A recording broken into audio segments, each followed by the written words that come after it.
Dear student, exercise 2.1 matrix topic का question solve करेंगे जो कि सीईटी के लिए भी काफी इंपॉर्टेंट वन है। तो क्या दिया है, apply the given elementary transformation on each of the following matrices. Elementary transformation करना है इस मैट्रिक्स के ऊपर। तो क्या बनेगा, यहां पे दिया क्या है, R1 एक्सचेंज टू R2। इसका मतलब होता है कि R1 दैट इज रो 1 के एलिमेंट रो 2 में आएंगे और रो 2 के एलिमेंट रो 1 में आ जाएंगे। तो लिखो यहां पे A इक्विवेलेंट इज रो 2 के एलिमेंट रो 1 में एंड रो 1 के एलिमेंट रो 2 में। खत्म हो गया, ये इसका मतलब होता है। ओके, चलो आगे नेक्स्ट वन। यहां पे क्या दिया है, R1 बिकम्स, इसका मतलब समझना हमारा इंपॉर्टेंट टास्क है। क्या है, R1 becomes R1 minus R2। तो यहां पे है मैट्रिक्स है B।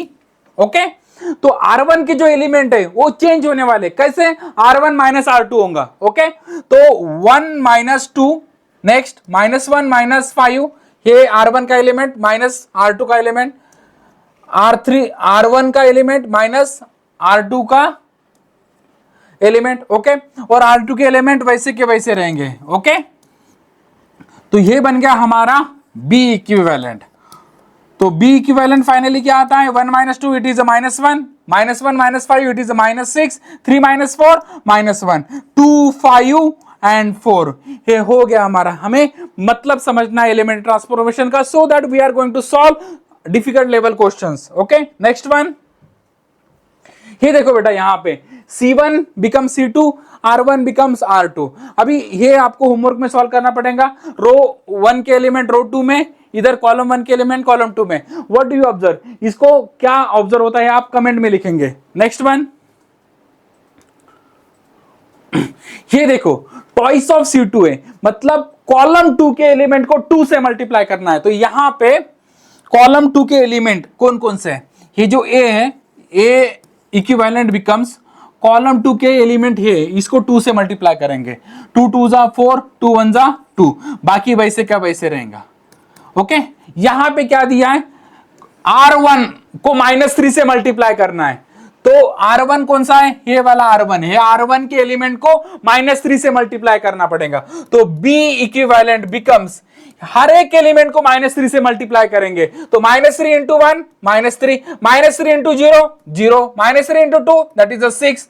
ये R2 के एलिमेंट वैसे के वैसे रहेंगे, क्योंकि R2 के एलिमेंट के ऊपर ऑपरेशन दिया ही नहीं है इस क्वेश्चन में। तो 2 4 5। इसके बाद क्या है, find the addition of the two new matrices. ये जो दो नए मैट्रिसेस बने, इन दोनों का एडिशन करना है। और एडिशन करते वक्त हमें क्या करना है, हर एक एलिमेंट को उसके करस्पॉन्डिंग एलिमेंट से ऐड करना है। मतलब क्या, इधर का रो 1 कॉलम 1 का एलिमेंट इधर के रो 1 कॉलम 1 के एलिमेंट के साथ ऐड होगा, और इसी प्रकार हर एक एलिमेंट ऐड होते जाएंगे। चलो इसको मैं और सिंपल तरीके से बताता हूं। A प्लस B क्या बनेगा, हर एक एलिमेंट 1 प्लस -3, 4 प्लस 0, -1 प्लस 6, इधर 0 plus 2, 2 plus 4, corresponding element add होने वाले 3 प्लस 5। बस इनकी एडिशन करनी है। A plus B equivalent becomes, ये कितना है, 1 प्लस माइनस माइनस 1 -3 -2, 4 5 2 6 8 हो गया बेटा। यहां पे काफी सिंपल है। और हर एक चीज, ये 2.1 2.2 और 2.3 जो हमारे बुक में दिया है, ये सारे के हर एक क्वेश्चन सॉल्व करने के, सो दैट आपको सीईटी के क्वेश्चन सॉल्व करने में कॉन्फिडेंस आ जाएगा। Next one, question number 5। Let's pay attention here. Question number 5 में क्या करना है, R3 मतलब रो 3 के हर एक एलिमेंट को 3 से मल्टीप्लाई करना है, और उसके बाद जो हमारा मैट्रिक्स मिलेगा उसके ऊपर C3 प्लस 2 C2 करना है। ओके, इसका मतलब क्या है, कॉलम 3 के एलिमेंट क्या बनेंगे, कॉलम 3 के एलिमेंट में कॉलम 2 के एलिमेंट को 2 से मल्टीप्लाई करने के बाद जो सम होगा वो बनेगा। ओके, हम समझते हैं सॉल्व करते करते। देखो यहां पे 3 R3 है, R3 के एलिमेंट कौन से, ये यहां पे, रो 1 रो 2 रो 3, ये R3 के एलिमेंट को 3 से मल्टीप्लाई करना है। तो करो यहां पे 3 से मल्टीप्लाई, 3 3 जा 9, 3 3 जा 9, 3 1 जा 3, बाकी वैसे क्या वैसे रहने वाला है, 1 -1 3 2 1 0। इसके बाद क्या करना है, कॉलम 3 के एलिमेंट चेंज होंगे।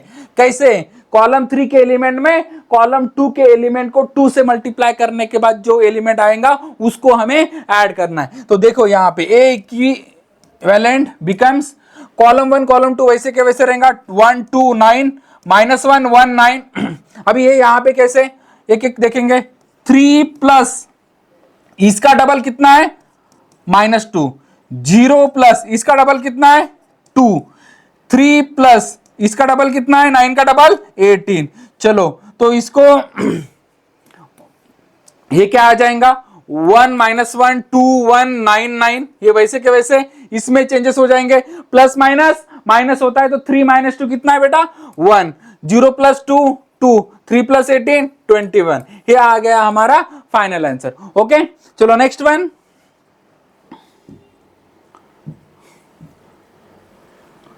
Question number 6। अभी क्वेश्चन नंबर 6 और क्वेश्चन नंबर 5 में क्या है, तो इधर 3R3 उसके बाद C3 + 2C2 करने का था, और क्वेश्चन नंबर 6 में क्या है, पहले C3 + 2C2 करना है, उसके बाद कॉलम 3 के एलिमेंट को 3 से मल्टीप्लाई करना है। ओके अभी आपको ये वाला होमवर्क में करना है।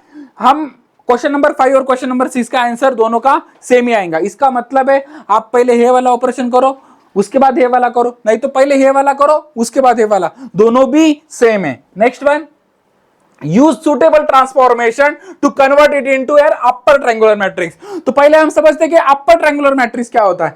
अपर ट्रायंगुलर मैट्रिक्स मतलब जिसके अपर वाले पार्ट में ये वाला जो पार्ट है वहां पे एलिमेंट रहेंगे कुछ ना कुछ तो भी, लेकिन बाकी जो एलिमेंट है यहां पे 0 रहेगा। ओके तो देखो इसको कैसे कन्वर्ट करना है अपर ट्रायंगुलर में। तो ये हमारा इसको मैट्रिक्स को नाम देते थे A = 1 2 3 4, यहां पे 0 लाना है तो हमको कौन सा ऑपरेशन करना पड़ेगा, तो हमारा ऑपरेशन है R2 - 3R1। ओके तो इससे क्या हो जाएगा, ये पहला वाला रो तो वैसे के वैसे रह जाएगा। ये क्या है 3 - 3 × 1 दैट इज 0, 4 - 3 2 × 3 कितना है 6, 4 - 6 कितना होता है -2 होता है। तो ये आ गया हमारा अपर ट्रायंगुलर मैट्रिक्स, ये आ गया हमारा अपर ट्रायंगुलर मैट्रिक्स। यहां पे नॉन जीरो एलिमेंट है, ये वाले एलिमेंट छोड़ के बाकी सारे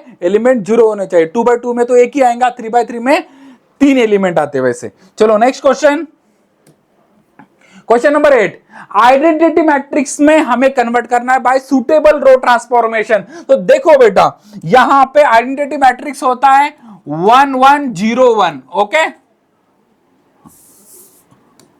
1 1 0 0 ये होता है हमारा आइडेंटिटी मैट्रिक्स। तो यहां पे क्या है, convert into an identity matrix. देखो बेटा क्वेश्चन नंबर 8 में क्या करना है, ये जो गिवन मैट्रिक्स है उसको आइडेंटिटी मैट्रिक्स में बाय सुटेबल रो ट्रांसफॉर्मेशन से कन्वर्ट करना है। तो पहले समझते हैं कि आइडेंटिटी मैट्रिक्स मतलब 1 1 0 0 ये होता है 2/2 का, और 3/3 में 3 एलिमेंट्स होते हैं। ठीक है तो इसको कन्वर्ट कैसे करना है, तो सबसे पहले इसको नाम दे देते हैं A = 1 - 1 2 3। आप देखो बेटा इसको 0 करना है तो हम क्या करेंगे R2 - twice of R1। बात क्लियर है, इससे क्या हो जाएगा R1 के एलिमेंट वैसे के वैसे रह जाएंगे, R2 के एलिमेंट चेंज होंगे, 2 - 2 × 1 दैट इज 0, 3 - -2 × 3 - 2 × -1, ये कितना हो जाएगा, A becomes 1 - 1 0, 3 + 2 दैट इज 5। अभी देखो बेटा इसको यहां पे 0 करना है, इसको यहां पे 0 करना है, तो कैसे करेंगे इसको रो ट्रांसफॉर्मेशन से। तो हमें इसके लिए क्या करना पड़ेगा, इसको डिवाइडेड बाय 5 करना पड़ेगा। तो डू द ऑपरेशन R2 / 5। तो ये कैसे बनेगा, A becomes 1 - 1 0 1। ओके इसके बाद क्या करेंगे R1 + R2 करेंगे। अभी इससे क्या हो जाएगा, ये 1 प्लस 0 1 ही होगा, -1 प्लस 1 कितना होगा 0, ये 0 1, ये आ गया बेटा हमारा आइडेंटिटी मैट्रिक्स। बात क्लियर बेटा? ओके।